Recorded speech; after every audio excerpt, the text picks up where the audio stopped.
Welcome back, everyone. This is actually the first episode of the NAST Studios. We've got some work to do on the walls, but I've had a few people come into this space. Probably I'd say at least 10 to 15 people come in, and everyone said the exact same thing, that there's potential. I like the walls. Yes. I like the walls. It's like, it's got the Joe Rogan effect of where, like, I feel like whether people like Joe or not, he kind of set the standard with, like, the brick wall. Did he? Yeah. I'm not really like too hip, honestly. Fair enough. Because he started in the early 2000s, and like I compare Joe and my success just through like where I want my podcast to be, right? And when one of the first things I looked up when I looked at Joe's podcast was he started on like a live stream thing, like in the early 2010 era. Super shitty, like with shitty effects where it was like snowflakes coming down on the screen. That's sort of dope. And after episode 500, literally 500, he moved into like his space that everyone has seen on TV or whatever. And it's got a brick wall. Yeah. That's the iconic part. Yeah, and I have no idea how many episodes it took, how many like years it took to do 500 episodes. Yeah, but that's a lot of episodes. Yeah. So like right now I'm at like 330 or something, right? Yeah. And I had a goal of 5 years, and if I didn't make it in 5 years doing whatever, it was time to like put something on the back burner and focus on something else. And within 4 years, just had the NAST Live podcast. Was able to move into my own space with the brick wall. It's big. Congrats, man. Yeah, thank you. It's super exciting. This is your whole ass space. Yeah, man. And you're the first guest here. What an honor. It's super exciting. What an honor. And I've been a fan of your music for a while. Damn, man. I think it was one of those things where it's organic, where I'm just listening to fucking whatever type of jazz music I like to listen to, and your shit just like pops up on Spotify. Oh, really? I think it was that, and then That's tight. And then I had no idea, because I have this like giant fucking list of artists. Like it's probably over 200 to 300 people of like just names of who I want to have on. Crazy. And the last name is obviously like the newest name. I just scroll to the bottom of my notes. Right. And your band was like somewhere in the middle. Oh, wow. So I had... You've been knowing about it. Yeah. That's cool, man. It's awesome. exciting for you to be here. I'm here with Bobby Granfelt. Yes, from thank you. Pulp. And Bobby's originally from Seattle. And now I feel like... Grew up here. It's interesting because an instrumental band can literally be from like wherever. Like... Is there ways that you're able to like connect with Seattle and people know that you're from Seattle, or is it kind of cool? Like even your newest album is like it's like desert centric. So right. I guess in like Eastern Washington we have an actual there's some desert, yeah. But it's just so like it's instrumental music can reach anyone. You know. Absolutely. I feel like for us, we all just met here. All of us are from Seattle or Bellevue or Burien, from sort of the area, and then Rob, our keys player, is from Minnesota. Okay. So, but we're Seattle souled. Like our soul is in Seattle. When we're home, when we're talking about when we're home, that means we're in Seattle. So, I feel like our time playing at the Royal Room in Columbia City we played every Wednesday for a year, and then we kept that Wednesday thing going and turned it into sort of like a community jam featuring the members and stuff, but it wasn't officially High Pulp. But we basically really grew up like as a band there. And I feel like a lot of our community and our connections, I mean, we've had so many people in the band, you know, over the years, and people guesting in and out, and just like now we go sort of anywhere to any show in Seattle and we seem to know people. People have played in the band, you know what I mean? It's a big community. So I feel like that's sort of our Seattle connection isn't so much in a sound, you know what I mean? Or an aesthetic or anything. It's more just like in the soul, you know what I mean? Of like how we came to be. It's like foundational to us. That's beautiful. My only experience so far, and I hope to have more experiences with the Royal Room, but it's kind of funny. So I was opening up for, oh shit, I forget his name. That sucks. He's like a jazzy rapper. He's local to Seattle. Jazz rap. Damn, that is embarrassing. But anyway. Somebody. He's cool. He's a cool dude. All right. And anyways, it was wintertime, and it was right after, it was like a month or two after Halloween. Okay. And that's important because on Halloween, I did a a homegrown, which is my friend Carter's brand, Yeah. and NAST show at his house, and it was a Halloween themed show. So like you get in cheaper if you have your costume or whatever, right? So what I do is I dress up as like the Weeknd, and I don't know if you listened to his album where he had like the bandages all over his face. So like I had the whole like red suit, the gloves, the bandages. It was a great fit. Yeah. And I just fell in love with these gloves because I got them for like $20 at I think it's called Red Light in U District. Yeah. And you'd think I fell in love with them because they're good gloves. They're good gloves, but also like I'm very I like to save money where I can. Of course. So if you're at a thrift store, you expect things to be cheap. So $20 for gloves at a thrift store is a lot of money. Red Light's expensive. You know what I mean? Like, so I was they like, have cool stuff, but it's expensive. So I'm like, I want to cherish these gloves forever. Yeah. Because they're $20 gloves from a, Right. And then there's superpowers in those gloves. Yes. So I'm going to the Royal Room to DJ for the jazz artist, and when I get home from after the event, I realize I'm missing one of my gloves. Oh no! And these gloves are like black gloves that look like OJ gloves. Okay. Yeah. So I still have one glove just in my like front seat. Yeah. So everyone comes in and is like, oh my God. Is that an what OJ? You got one glove for in here? And do I want to get in this car? Yeah, exactly. Kind of energy. Yeah. Like there's a bloody knife, but that's right. We don't worry about that. It's the glove. Yeah. That's the sus part. So I left one of the gloves at the Royal Room. Okay. And like in the back of the Royal Room, it's like there's you like put all your gear. It's kind of a small space. Tiny little green room in the back. Yeah. So about a week later, I'm like, I was living in I still am. I was in the CD. That's where I live. And I was like, you know what? That's not too far. It took a week, but I'm like, I'm going to go drive back down to the Royal Room when I have time to get the glove. I convinced like the front ticket lady to let me in the back. And then someone was like, you need to get the heck out of here. Because I'm just like some random guy. Just came through. Yeah. Going through people's like equipment. Oh, you're in the green room looking through the shit. And they're like, get the fuck out of here. Yeah. So I'm just some manic dude looking like moving equipment. And I'm like, no, trust me. I'm just looking for my one glove. Yeah. And then the people are like, he's looking for his one glove. Like, you know what I mean? It's not even like you're looking for an instrument or anything. Yeah. So needless to say, funny. I never found that glove. Really? But I just have this. I'll see next time. I still got people that work there. I'll see if it turned up. Yeah, I'll ask. Have you ever seen an O.J. Simpson looking glove? That's amazing. Yeah. No, the Royal Room's a special place, and I feel like, to have the, just to work things out every week and play every week, and like, it just makes it a lot more. The stakes aren't as high when you're just like, we get to do it again next week.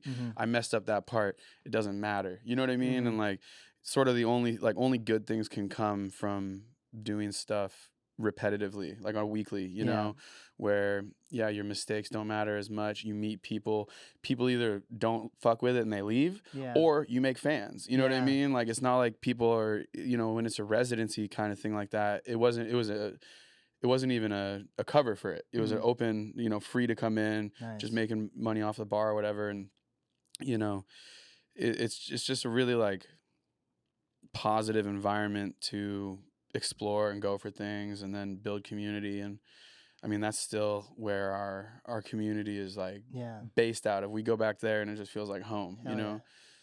How does like I feel like if you're working in like a group, you kind of said that your band is like ever evolving, kind of. But let's say we've settled now, I think. Cool. But it took us about 5 years to like finally find our group. Yeah. So for like the residency, was that like the same people for that whole year? Well, yeah, we had the same core for that whole time. Okay. And then we would just have, our friend could make it and play trumpet, and he knew the tunes, whatever. Come on. Or trombone. Like, we would have people come and go, and then we really, when we transitioned out of it being a high pulp residency, we used to do this residency called Express Yourself. Okay. And our friend Lovely was the host, and we would have singers and rappers and poets and dancers, tap dance, like literally everything, and just, it was Wednesday nights, and it was all improvised. Cool. So like the band was just fully improvised, and that led to some really cool things and some like really, we're playing like it doesn't sound good always type thing. But again, that's just like a thing that's good to do, And it was in that period especially that we really like started just working with a bunch of people. That's when we met Shayna, I think, was during Express Okay, Yourself. she's been on the show, yeah. Yeah, Shayna's good, like old friend. Yeah, it was just sort of it was cool. You just like started to see a little wave coming where it was just like, oh, people are like, oh, it's Wednesday night. Yeah. We're going to the Royal Room. And that was really important, just like building community. And that's when we then started taking our show to Numos or Nectar or, you know, wherever else, Chop Suey, wherever else we'd start playing after that. We had a crew already that was like, Wednesday night at the Royal Room is our thing. So we'll go to the Numos show too, because that's all family now, you know? So I feel like if you build it from the ground up in that way, it really sort of takes care of a lot of the shit that people spend a lot of time worrying about after the fact. You know what I mean? Because you probably had like some shows when you were first starting to jam that were probably like not a lot of people showed up, or how was that? Oh yeah, dude, all the time. Yeah, I mean, especially like we started at the Royal Room, so it was like a full year every Wednesday. You think we're playing a packed Royal Room every Wednesday? Hell no. You know what I mean? Like, and that's sometimes that's cool. There's 6 people there, and you're basically just there with your bandmates, and you're like, let's just play this song and really go deep on the solo. You know what I mean? Let's try this, let's try that, and you get to experiment. And it's different still experimenting in that situation, that scenario, than it is rehearsing at your house or whatever. Like, there's a different thing. You're playing in front of people. It doesn't matter if there's, you know, 3 people or 300 people. It's a different vibe than when you're at your rehearsal space. So I feel like that was really like helpful for us to like find our sound and also to find our vibe with each other as musicians. Right. Is Seattle like a music centric city in the sense that like it's easier to tell if a band is good or not if there's a vocalist, you know? Like, so how do you think people are able to like check you as an instrumental band to be like, we don't like what they're playing right now? Or like tell if they're actually messing up versus like, oh, that's just artistic. Like, how is someone to really know if someone is like squeaking on a saxophone or if that they're just trying to hit a high note and it's like artistic or not, you know? I don't think it really matters. It's like if the music gets you, it gets you, and if it doesn't, it doesn't. And I think that that's true if you have a vocalist or if you don't have a vocalist, or if it's any kind, like, you know, just I think that as you get deeper into the specific instrument, you know, like you can, you know, I can hear different things in a drummer than people that don't play drums, maybe, but maybe not. You know what I mean? Like, and some of the things that might be bad about, you know, or doing it wrong or squeaking, like I actually like, and you know, so it's there's no like check, you know, boxes to check and be like, here's a grade. It's more like, does it get me doing it? Does it do anything? You know what I mean? Like, and you know, if it does, then I'm there, you know? And you're a drummer. I'm the drummer, yeah. And how did that become a thing for you? I just played. My cousin got a drum set when I was 13. Cool. Or no, I was like 11, and my cousin got a drum set, and I went to his place and played his drum set. I just fell in love and convinced my parents to get me a drum set a couple years later. So I got it when I was 13, and then took lessons and played. And I just immediately started playing in bands. Like that was the whole thing. And I think that that's you know, different people, like their parents make them play an instrument, you know? I was like, I want to get a drum set. I want to start a band. You know what I mean? So I've just been playing in bands since I was 13 or 14. Dang. You know? Yeah. And how do you find bands that like, were you in like high school, middle school bands? Or like, did you actually like find like garage bands? Oh or yeah, jam we like, nights in no, we like, I Seattle? wasn't in high school like bands, or I wasn't in any like official band, like school thing until college, and I played in the jazz band. But my high school didn't have a jazz band, and I was just like forming bands with friends, and we'd play at, there was actually a really like robust, especially as I go more in different parts of the country, and you realize that this isn't always the case, but there were so many all ages venues and like community centers and stuff, like Ground Zero in Bellevue, across from the Bellevue Park. You know, it used to be a crowd. I guess it's a new one now. Dude, that's where I met them. I met them when I was 18. I had just gotten let go from Moving 92.5. And that's how I got my start in like media and radio. Okay.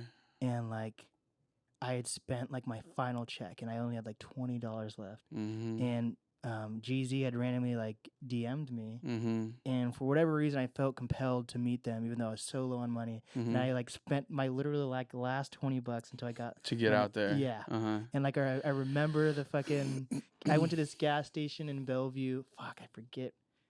It's like right when you get off like 520, Mm-hmm. and it's like one of those gas stations that's like overpriced for no reason. Yeah. So like I it's in spent fucking Bellevue. yeah. So I spent my $20 on like not even a lot of gas. Yeah. But I felt like I had to You get gotta get there. And I met the team and everything, and like Yeah. so I was like I met them maybe like a month before they left that space. The old one that was in the old, it was an old church across from the park. Yeah. That was where I played my first show. Really? You know?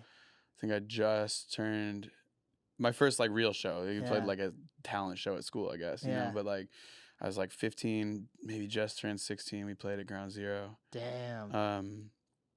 And I mean that community, you know, I'm still in touch with a lot of those people, and you know everybody, because like the thing basically for like me growing up, like in the music community that I was in. Mm-hmm. Which is like totally different from like Andy, who plays saxophone in the band. He grew up and he went to Roosevelt and like was playing in the middle school jazz band and just like fully like the school path. And like for me, our path was you just go play shows at Ground Zero or the Redmond Firehouse or the Vera Project. You know, K-Tub, like K-Tub. Oh my God. The Slab and the Lab, the drum schools in Seattle. And you know, basically once you're like 18, you just go on a DIY tour, you know, and there's this website, dodiy.org. It still exists, but I remember especially back when I was like 17 or 18, you could just book a whole tour down the coast, and you know, you're playing in Seattle, Olympia, Portland, Eugene, Chico or something, Bay Area, LA, San Diego, and you can come back up. And like to be an 18-year-old and just being like, I have a band, we're touring, you know, doesn't even matter if nobody's there. You know what I mean? Like we're building this thing. And there's actually like some friends that I have now from those years of doing these DIY tours that, you know, I don't know, it all builds towards something. I remember my parents being like, what do you do? You know what I mean? They wouldn't even call them tours. They were like, your trip. You know what I mean? Like, call it a tour. You know what I mean? I was like, it's like 18 years old. I'm like, this is a goddamn tour. You know, it was like, they're sort of right. You know, it's both. But I just, you know, like from a young age, we just sort of like committed to being like, this is what we're going to fucking do. You know what I mean? And a lot of those friends, a lot of those connections turned into friends, and a lot of those friends are still friends and still doing music, and we're still playing shows, and it's this whole network across like the country, you know, and it's, you know, it's cool, you know, and that DIY like mentality I think is like important to High Pulp. Yeah, I think one of the biggest wins is like, of course, getting fans, but like if you have a family that doesn't really understand what you're doing, and then they finally like it clicks with them, that's like one of the biggest wins anyone can get. Totally, they get it now. It's cool. Like they're like, you should, like, you gotta do this. You know what I mean? Because like I'm just like, I don't even pay rent anymore. I was living in LA for the last 2 years, and I'm just on the road enough between all of the different bands that I don't pay rent anymore. And they were like super supportive. They were like, yeah, get the fuck out of that house, stop paying rent, and just go on tour indefinitely. I'm like, damn, you guys are cool now. Like you guys, you know, like that's wild. Yeah. So previous like interviews, I've like the like write-ups and like podcasts that you've done, you're really big into talking about like DIY, and like your band like represents like a DIY type band. What does that mean to you though? Like what does DIY mean for you?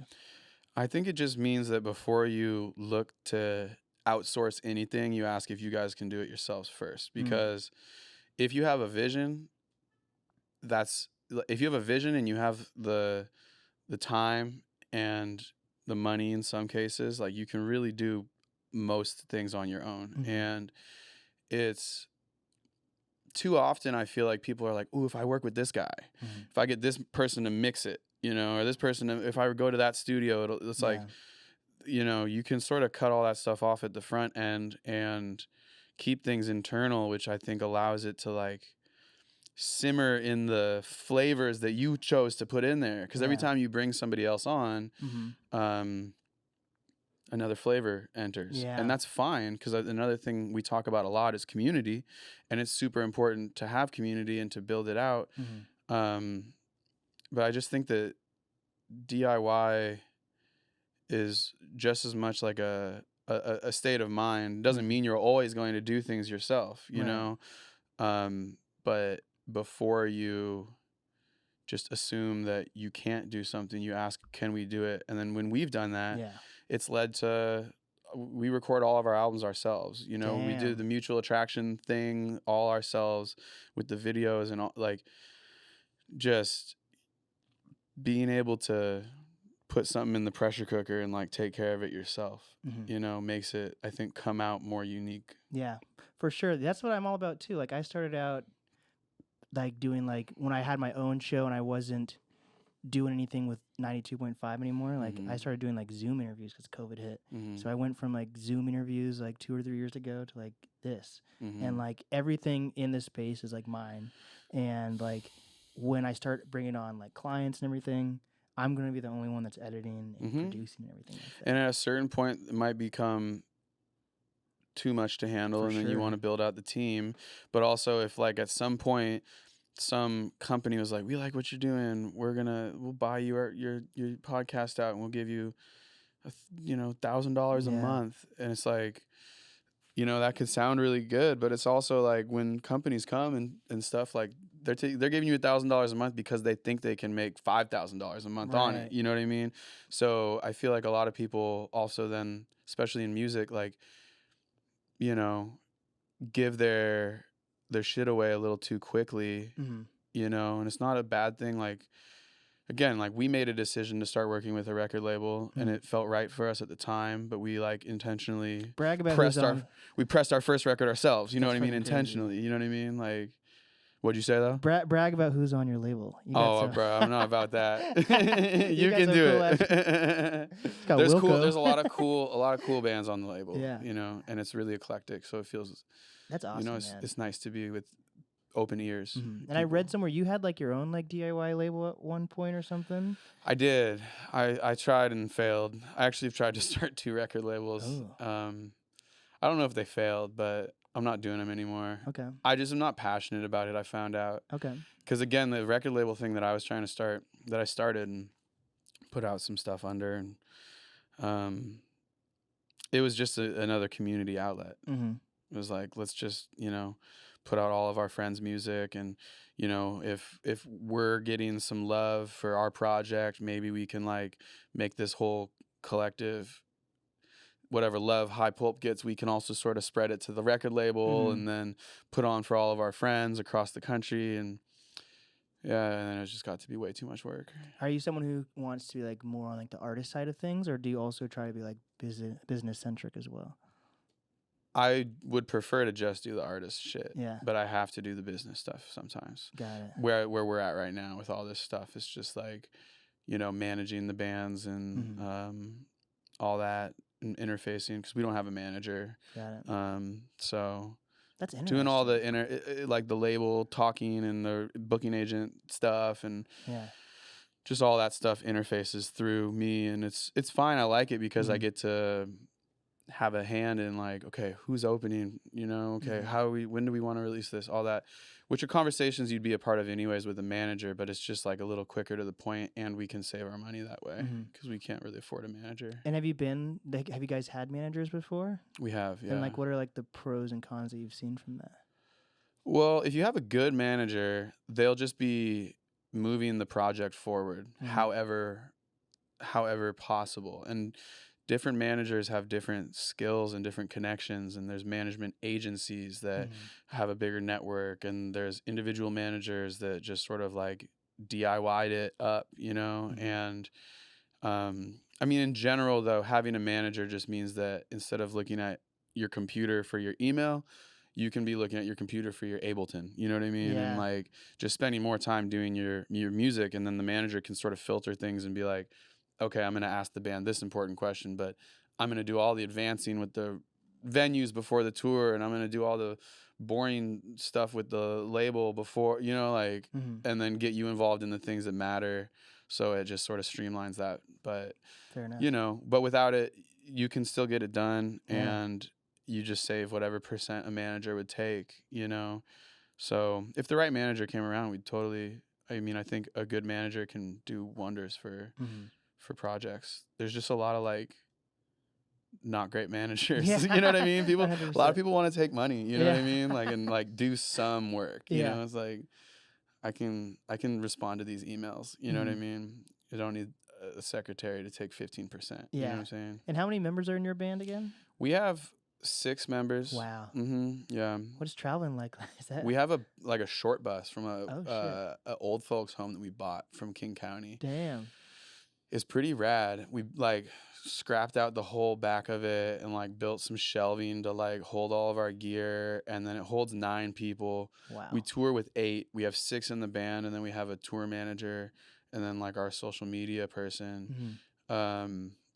So it's like cozy, but it's really not that bad. You can like stand up, you know what I mean? You can really like get into your Zelda, you know? Fair enough. Get it going. So yeah, it's not too bad. You learn how to travel, you know. Did you see yourself ever being like such like a road dog type person? Yeah. Okay.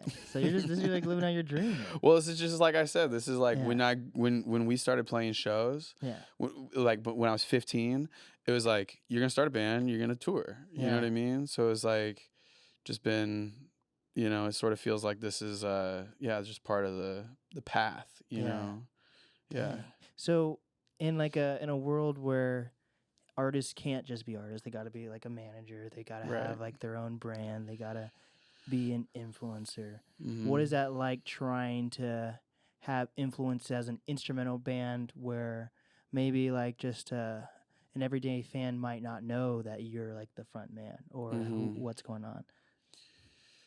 Yeah, I just, you know, I don't think that we really think too much about anything other than making music that we want to make. And I think there's like so many people on the earth, and you know, like we don't need to be the next big thing, but if you can go to different cities and sell 500 tickets, like you can make a living for sure, you know? And so I think that there's a pretty robust community for instrumental music and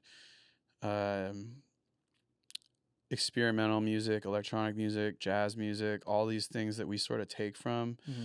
And we just sort of try to make music that is the most exciting to us. Yeah. And that's always changing, you know? Yeah. And to hope that it connects with some people. And every single time we put out more music, that seems to happen. And, you know, we just keep doing it and slowly building it, you know? Yeah. So we're not really worried too much about, you know, people that are like, oh, where's the words? Like, you know, that might not be for you. Or you might then hear it and say, whoa, this music doesn't have words. They chose for this music to just be instrumental. Yeah. I'm going to see what that's about. Because a lot of people haven't even like really experienced instrumental music before. I remember I wasn't, you know, until I was like 16, 17, 18 years old probably, you know, like my connection to instrumental music was just listening to hip hop instrumentals. Yeah. You know what I mean? Yeah. So then you get into like music, you get into jazz and shit, you get older and start house music, and you're like, oh wow, it's not better or worse, it's just different. You know what I mean? Yeah. I think I'm besides liking your music, I feel like just in general, I feel like I'm almost more like a main character type guy when you're listening to instrumental music, because it's like the meme or something of like someone's head like leaning against a bus window and it's raining and you're just like listening to like music, you know. I mean, versus like if you're doing that thing and you're leaning your head against the window, it could be Eminem or something, but you're like you're feeling what Eminem's feeling. Versus like you guys name like every title of the song, but that song, the title relates to you guys, but maybe I get a different interpretation of the title of the song. Absolutely. From what I'm hearing, you know? And that's the thing that we talk about internally in the band a lot, is that instrumental music is less prescriptive as than lyrical music, and that allows you to become the main character, you Yeah. know? So, you know, whether you're playing video games or on a run or having dinner with your family, like whatever, like the instrumental music makes your whole life feel like a movie, Yes. you know? Yeah. As opposed to, obviously, lyrics are amazing too. Yeah, for and like sure. when lyrics hit, like nothing can really, Mm. it, like the instrumental music can't do that because it's doesn't have the lyrics. And when the lyrics hit, it's crazy. So there's just a time and a place for both. Yeah, you know, for sure. But like I've been luckily you found parking, but parking here is sometimes difficult. I like that where we're at is like a one-way road right here. So like it's easy to find parking usually because someone can't just randomly go like you have to go like a yeah, whole right, round. right. But like sometimes I like to park at the studio I manage in downtown on First Ave, which is, or is it Second Ave? It's one of the, I don't even know if we're on First. No, We're on First. Okay, on Second Avenue.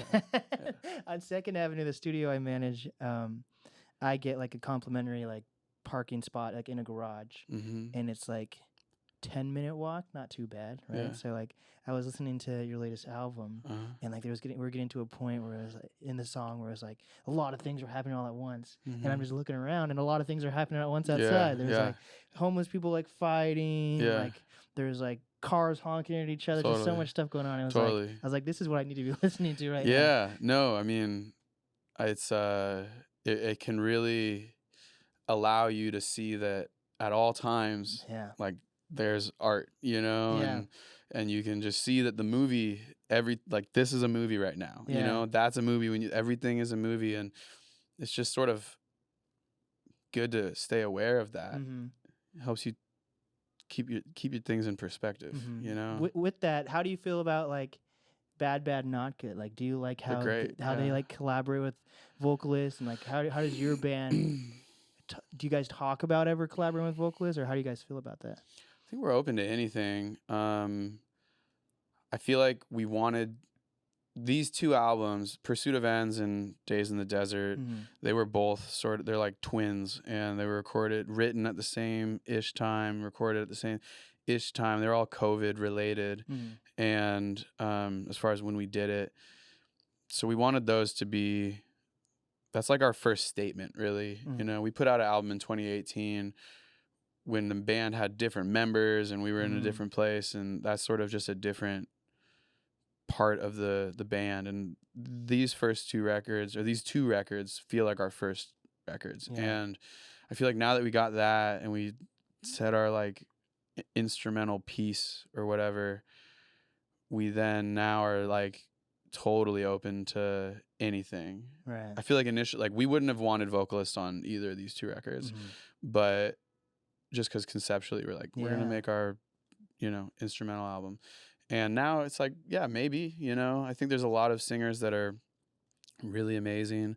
We're doing some remixes right now for the album with some people that sing. Salami Rose Joe Lewis, she's amazing. Do you know her? Yeah, that's she's cool. dope. Yeah, and so she's gonna sing, and I think the Matson 2 are gonna do one, and they're gonna do some vocals. So definitely into that, you know. I love how Bad is they're so delicate with their choices. We need to learn more restraint if we're going to be working with vocalists, I think. You know what I mean? And that's something to learn. And like there's like a lot of like electronic stuff going on in your newest project. Is that, I read somewhere that you're a producer too. Is that you doing the electronic stuff, or? No, the keys players, we all sort of like, you know, the roles in this band are not set in stone. It's not like you're the drummer, so you can only play drums. So there'll be little synths and little drum machines and sampler stuff that I'll do. But most of the electronic work on the album is Antoine, who plays keys. Cool. He's using a Moog Matriarch and a modular rig and a Moog Minotaur and a Deep Mind 12. And then Rob Homan, the other keys player, is using a Prophet and a Moog as well. So I feel like between all that stuff, we get a lot of the synthesizer nerd vibe going because Yeah. we really like synthesizers Yeah, fuck and we yeah. really like, house music and techno music and yeah, just, ambient music, Yeah. just sort of the different corners Mm. of music. Yeah. So you said it took some, like, how long would you say it took for you to find like these core members, and like how did you decide that each person was going to be like a core member? Well, Twan's been in it from the start, and then Scott and Garrick used to play in the band, guitar and bass, and then after some time, they both sort of took steps back. We found Kaylee, our new bass player, who is wonderful, and she just fits. And then we added Rob like 5 years ago on keys, and then Andy was at the pretty much the very beginning as well. Andy was the first our saxophone player was the first person we added after like the core four. And then Victory we added. So we've had the members. These 6 of us have been playing together since 2019, I think. Dang.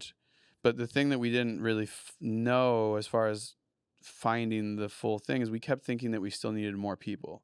So we had, trombone a lot, and we had trumpet, and we had, guitar, and we had other just, sing, like, we did stuff with Shayna and just doing a lot of different things. And it took a long time for us to just settle into the fact that it's like, okay, like, you don't need more. You know what I mean? And that was also dictated by the social dynamics in the group too. And it's like, okay, like, this 6 feels like, a family, and like we can really go wherever we want to go with that, and yeah, it's just, being in a band like this that is like really collaborative, it takes a long time to like I bet. figure that stuff out, when you're trying to hit a pretty small target on like what we're doing, it's like not everybody's gonna understand the vision, and that's fine. It just takes time. Yeah, you gotta be pretty invested to like want to tour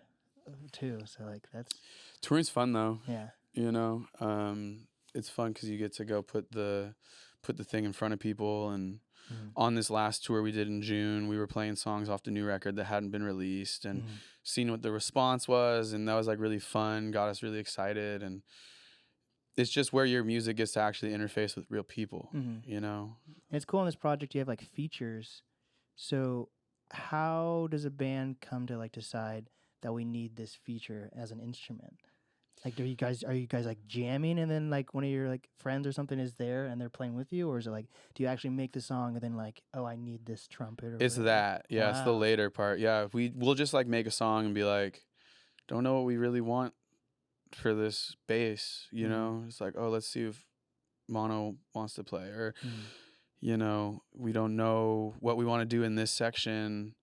Let's have Jeff Parker take a guitar solo, just because it'd be cool to see what his flavor is like on that. So it's pretty, it's usually like one of the last things we add, That's pretty cool. I feel like moving forward, it'd be really cool to like work with some people closer to the front and like compose with them. Yeah. But usually what we're doing is we're taking something that we've pretty much composed and then saying here, That's cool. Yeah. So you guys like all know how to read. You're like one of those bands that actually know how to read music and everything. Then. Not really. I mean, It's a pretty wide spectrum. I mean, everybody in the band can like, I guess, read music to a certain extent. I can read drum music. I can really slowly read like piano music, like really like as slow as your like 6-year-old cousin probably. But I know what notes I know that. But we're not like, we've tried, especially more and more, and as we're doing it, to take a less academic approach, and to not really be thinking about it like that. We used to like write out all of the horn parts so that when we would rehearse, just to expedite the process, so that the horns could read the shit. Now we're just like saying, hey, learn it by ear, figure it out, and that'll sort of internalize easier and quicker. And we found that that's just been the case. Is like, if you're learning on music, it might take you like a week or two to get off of the music, but if you learn by your ears, it might be a little rougher at the start. you might forget things, but after like a day or two, you know, you sort of have internalized it. Yeah. So, And isn't there a thing too, like I think there was like a study that if you play music, your memory lasts longer or something too. might be offset by the weed we smoke.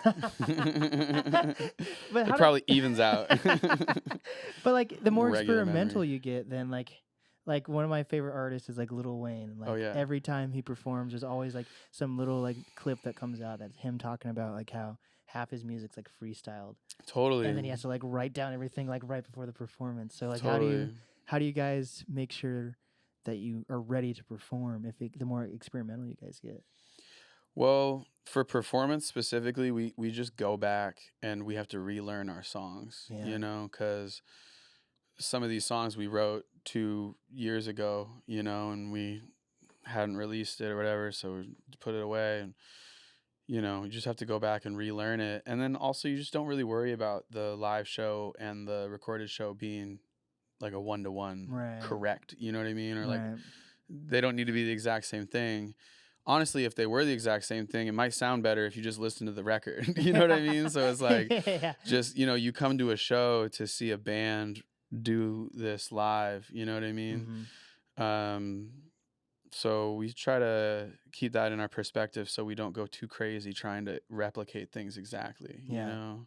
That's what I like about tons of different bands is like, you know, when they're doing it differently, and specifically like rappers, you know what I Mhm. mean? Like when you hear different inflections or different like melodies with somebody like Lil Wayne, you Mhm. know, like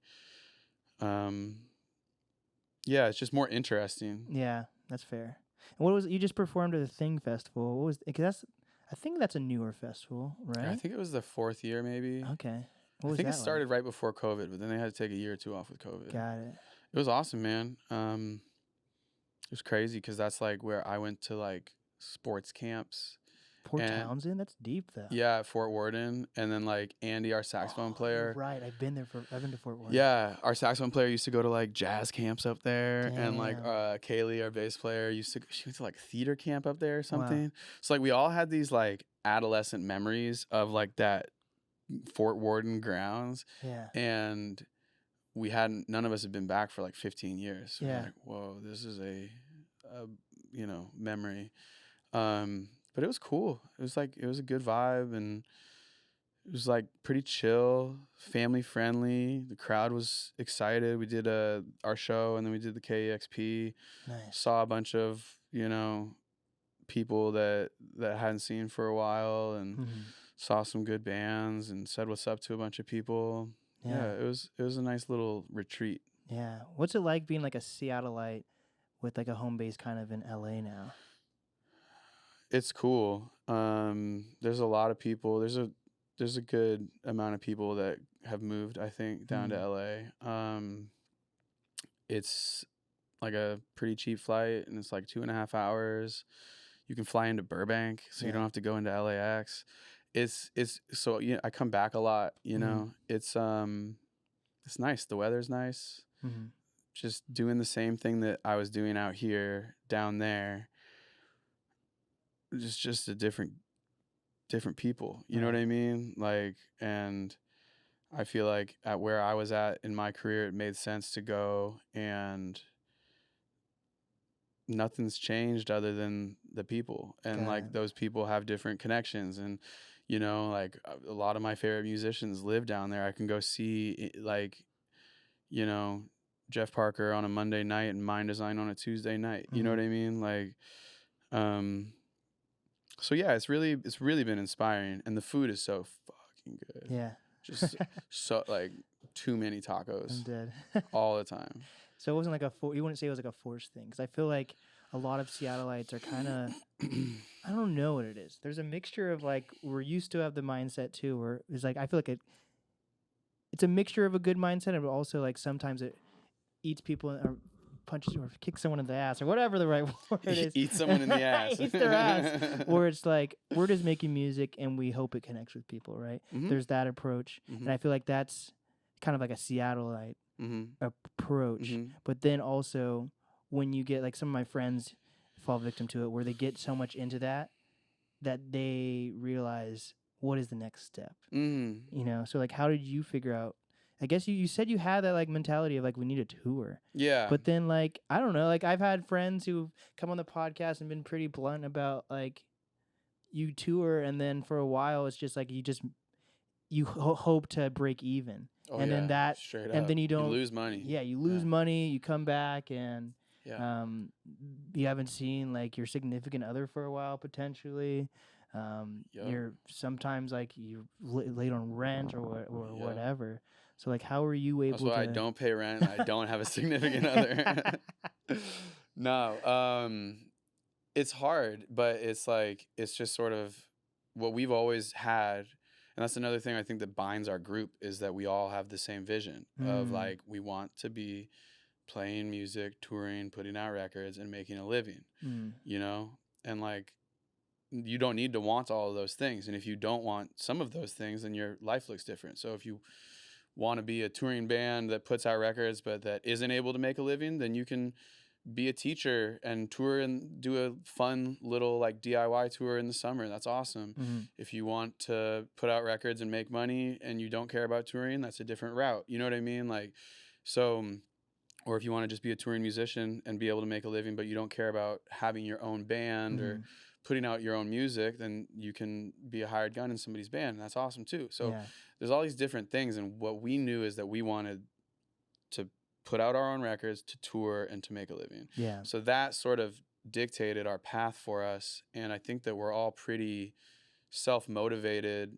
people. And I think that's part of why we all gravitated towards each other, because we're like, oh, this person actually shows up. This person actually practices when they're not at rehearsal. This person actually just has this love of music. They just make music. You know what I mean? And like, you know, we're not in it for any of the other reasons. And so that sort of naturally made our path clear to us. It's like, okay, go do this, go do that.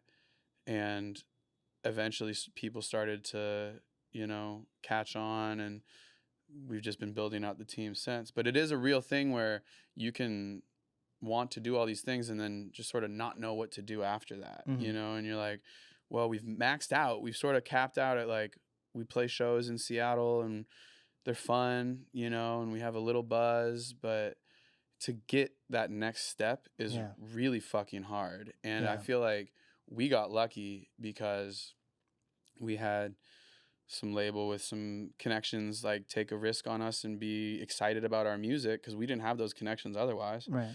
And I feel like the only other way these days is to go viral, and it's depressing. Yeah. You know what I mean? It's like really hard to start a project and crack through all the noise in 2023 unless you go viral. Yeah. Like I just had my I hope you don't look down on me because of what I had on. But I had this guy I won't look down on named anyone. Kevin Do you know who Kevin Leonardo is? No. So Kevin Leonardo is out of LA, and he's an influencer who went viral probably like 2 months ago now for putting like Nair on his asshole.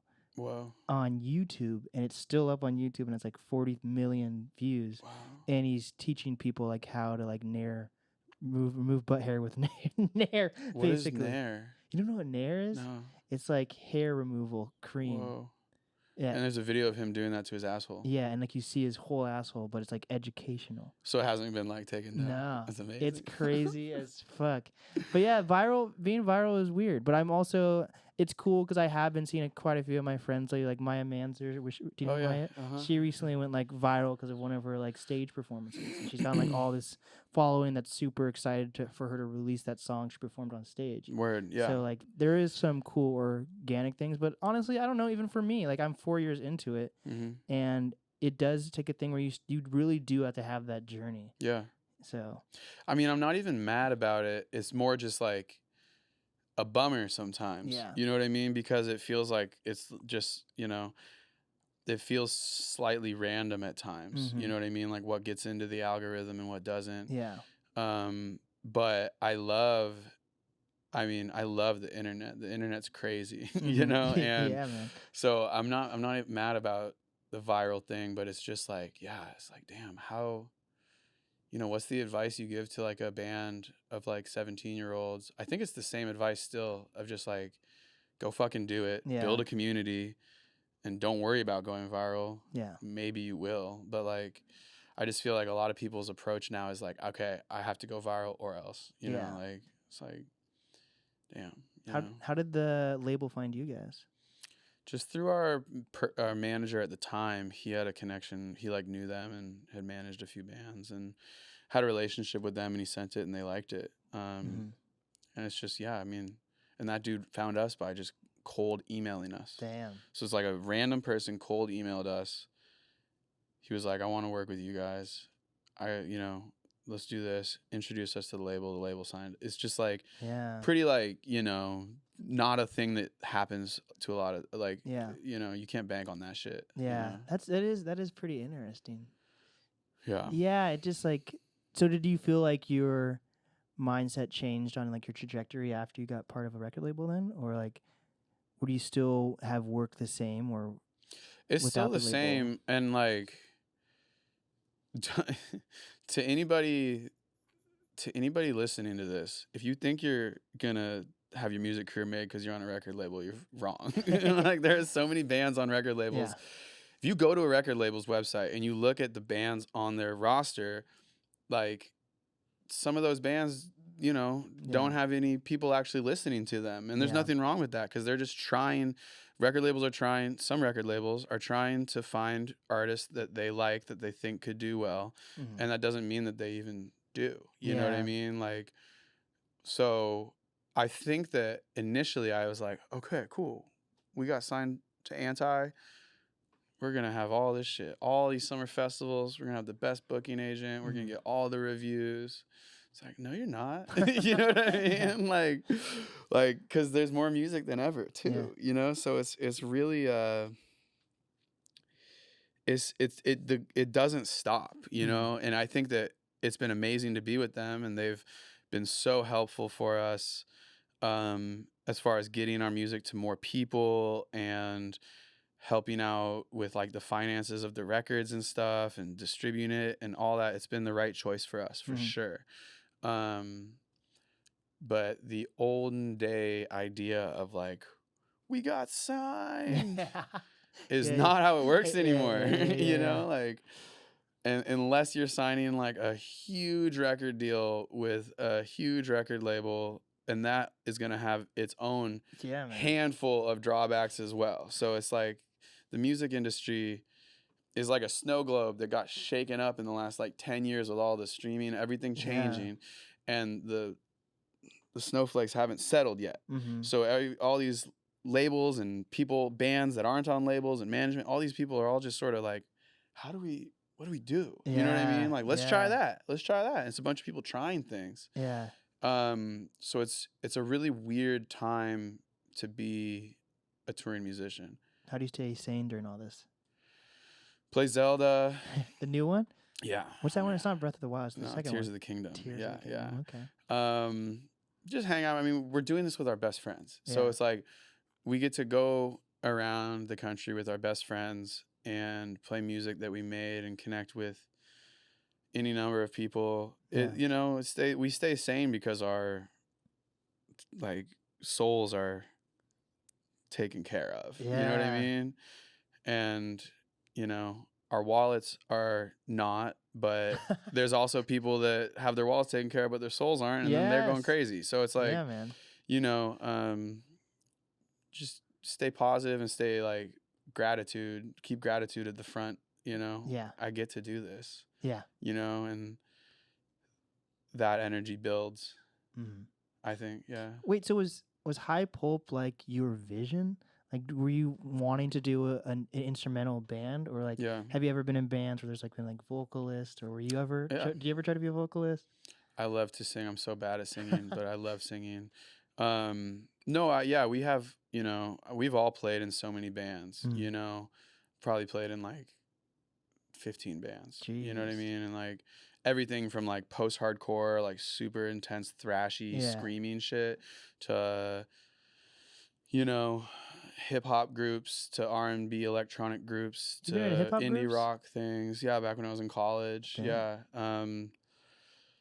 So I mean, everything. And we all make our own music too in the band. Everybody has a solo project, and everybody, produces to some extent too. Nice. So High Pulp is the collective where we all come together and put this thing together, Nice. but we all are just musicians, Mhm. and trying to write music all the time. We all love writing music, Mhm. and that high you get when you write something and you get to hear it back and you're like, this didn't exist before. That's a thing we're all addicted to. Yeah. So yeah. My last two guests, I had Jake One on, Oh and yeah, then hell yeah. MTK, both producers, Mm-hmm. and they were saying like it's been like a blessing to like work with huge artists, but like one way they actually make the majority of their living is like doing like sample packs. Oh yeah, yeah. Like as a drummer, have you ever considered doing that? Yeah, no, I'm actually talking with my buddy Tim about doing a sample pack with him. He's a cool producer or like a engineer in town. Yeah. And yeah, I feel like you have to diversify the ways that you can make money as a musician these days, and sample packs are a great way. And I have a handful of friends that are big on Instagram and like they just make bank on their sample packs. Yeah, man. So that'd be something that would be cool for sure. I have a few sample packs from some of my favorite drummers, and I use them all the time. Yeah. Chop them up and reverse them and put filters and just like make them your own.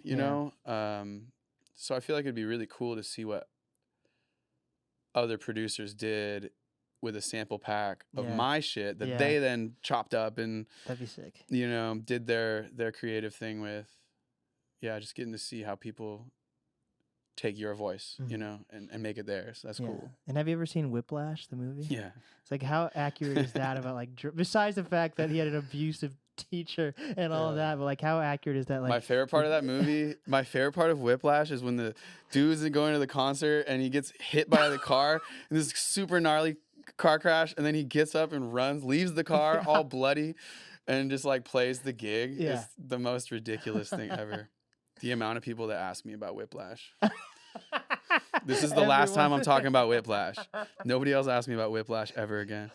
What was your question? Just like, is there any like accuracy to like besides the whole abusive teacher and everything, but like how like intense it can be to be like a drummer, and like are you like playing till your hands bleed ever? And no, like... dude. If you're playing till your hands bleed, you're doing it wrong, and somebody should tell you to not do that. That part's hilarious. It's like accurate in the sense that like I think that jazz and big bands and school can be like a pretty intense thing, but it's not like J.K. Simmons type intense. You know what I'm saying? Yeah. Spider-Man. Yeah. It's just like a little like Whiplash is literally them taking a sports movie and instead of making it about basketball, they make it about jazz drumming. Which is like a hilarious because if you just change the plot to be about basketball, you're like, I've seen this movie a million times. You know what I mean?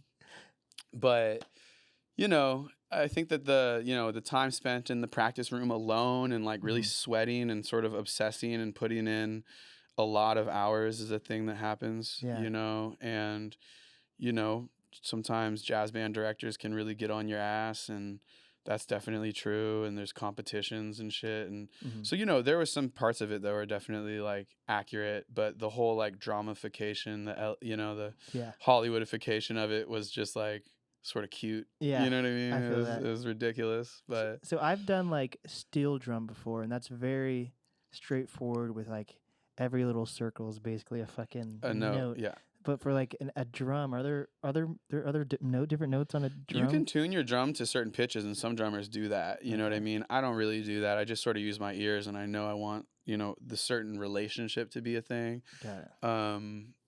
But yeah, it's really preference. Same with cymbals. Like the drum set is the most open to preference. Got it. I think that's another reason why I'm not an actual artist, because I, for whatever reason, like I'm a good DJ. I hope I'm an okay interviewer, but like I have like no rhythm whatsoever.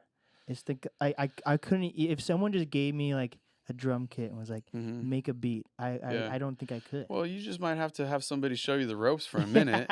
You know what I mean? It just might be like the rhythm is just like underneath two layers of Yeah. not rhythm, and then you have a teacher get Yeah. rid of those layers, and then you're like, oh shit, it's Yeah. there, like I just think that everybody, if you sit down and just try it, if you love the music enough that you're just like, I just need to learn this. Yeah. I need to learn this. And then you Yeah. just get in it and you're like, wow, if I push these 3 keys at the same time, that is the song I love. Yeah. And then I do the next chord, and that's like, now I'm learning this song that I love. You know what I mean? Like, Yeah.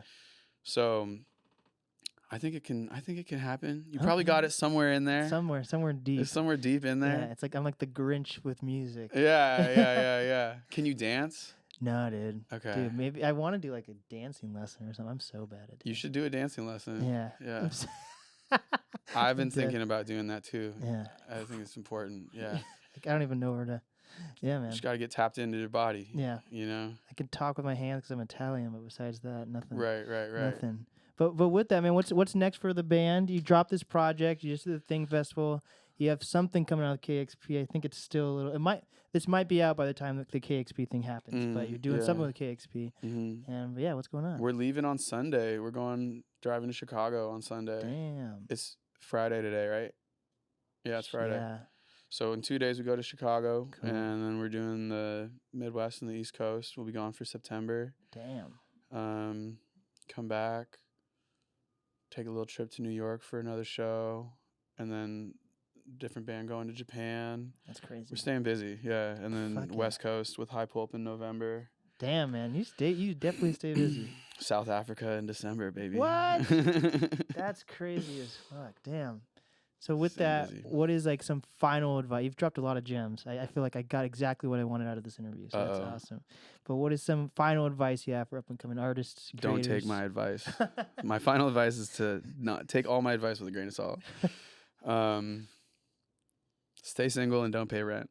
Yeah. No, I mean, for up and coming artists, for like younger artists, I really just think that it all is about community. Mm-hmm. And if you're going to have any success, it's going to be because of community and because people are coming to your shows. And like, the reason people come to your show isn't because they want to necessarily even hear that music live. You know what I mean? Like, if they want to hear the music live, again, like, it might sound better in the comfort of their own home with their nice headphones on, and not around 200-300 sweaty people and paying $9 for a beer, right? Yeah. The reason people come to shows is because there's a community there, and there's people that also like that same music, and there's people that want to meet other people that like that music, and just like the whole thing comes back to community. And if you're genuine in your relationship with the music and with the people that are coming out to the shows and with the people you meet, and you're making the music from a genuine place, like, everything else will take care of itself. Yeah. As long as you're working your ass off. Yeah. You know what I mean? Yeah. Because you also have to do that. Yeah. Yeah. But you just make sure that the spirit of where you're coming from and why you're doing things is really solid. Yeah. Yeah. I think I've only, like, obviously for the longest time, when people ask me like what my job is, I say I'm a podcaster, but like, it's only been recently that I've believed it like 100% that like I might be working harder than someone who's doing like a 9-to-5 job. Like, an artist might be working harder than a 9-to-5 person. Like, I mean, that was what my sister was talking to me about yesterday. She was like, you just work like twice as much as everybody. Yeah. I'm like, sort of. I don't know. Sometimes if you consider working like this and then going to a rehearsal for 4 hours with my best friends, like, it's like, we get to do this thing that's really special and we work really hard, but because it's this really special thing, it's not the same as grinding on a tech job for 9 hours and, or working security at a venue or something, you know what I mean? So yeah, again, just choosing to be excited and have gratitude for the opportunity to do this makes it so that you don't even necessarily realize that you're working hard. Yeah. And then you keep working hard, you know, and it just becomes a habit to just stay positive and stay realistic. Yeah. That's the thing too. A piece of advice is if it sounds too good to be true, it probably is. If somebody's like, yo, I'm going to get you on this tour. It's like, Yeah. are you? This label's interested. Are they? Yeah. We're going to get you on this festival. Really? You know, it's Yeah. like, well, you know, I just feel like especially in my like early 20s, mid 20s, there's a lot of things that I was like, oh, it's happening. Yeah. And it didn't happen. Yeah. You know, because people talk. Yeah, for sure. I get that. I think I have one final question. I feel like I've kind of asked it before, but I feel like maybe if I change the word, you might have a different answer. I feel like, so August 18th is like my podcast anniversary. Yeah. And last year I did a retreat at my cabin, and for like a week, about 15 people, different people came throughout the week. And like sometimes it's just me and 3 people, sometimes it was me and 5 people, sometimes one time it was just me and my friend Carter. It was just us 2. And then like on the last night, I'm looking up at the stars and I'm like, I need to feel grounded because I know after I leave this cabin, I'm going to be like working nonstop. Mm-hmm. So I need to like remember this moment, and hopefully I have some type of like mental break before the next anniversary, right? And then by the next time this year, I was like, I had to fucking like, I got a grant to do the NAST Live. So like I'm stressing about making sure I'm spending the grant money on the right thing, right. doing the actual event, opening the studio. And I've realized, damn, I'm remembering when I was looking at the stars, but I haven't had that break to really feel grounded. So now I need to figure some way to feel grounded. What do you do to feel? I asked what you do to stay sane, but like, what do you do to stay grounded after touring for so long? It's so hard, man. Life is genuinely wild, and I feel like, especially recently in the last like 6 months, whenever whenever it's been like, okay, now I can take a breath, something else happens. Yeah. You know what I mean? Whether it's like, you know, tragic shit, whether it's busy shit, whether it's touring, whatever it is. So I feel like to stay grounded, there's some basic things that you can do, like taking care of yourself, trying to eat well, trying to meditate, trying to drink water, you know, and then also just being open with your friends and your bandmates. You know what I mean? I feel like that's the blessing too, is like all these people that I'm spending all this time with and burning the candle at both ends with are also some of my closest friends. So when you have a rough day, you know what I mean, you can just be like, hey, I'm just not on today. Sorry. You know what I mean? I might be a little short today. You know what I mean? Like, or if you don't have the foresight to even do that, they might be like, hey, what the fuck? Why are you being an asshole? And then you can just be like, I'm sorry, bro. Like, you know, like I'm having a rough day. And I feel like that's another thing that is really special, because when it's your own band, this is your group of people that you chose to assemble. And, you know, if you're going out with, you know, a situation where you're like a hired musician, that can be a little different if you can't really open up to somebody, or they don't know your background or your people or anything. And so I feel like, you know, if you just try to take care of yourself physically and mentally, and then you make sure your community is around you, I don't know. I mean, that's sort of all we have when you're on the road or when you're off the road. It's the same thing. You know what I mean? It doesn't really make a difference. You just sort of need to prioritize that stuff.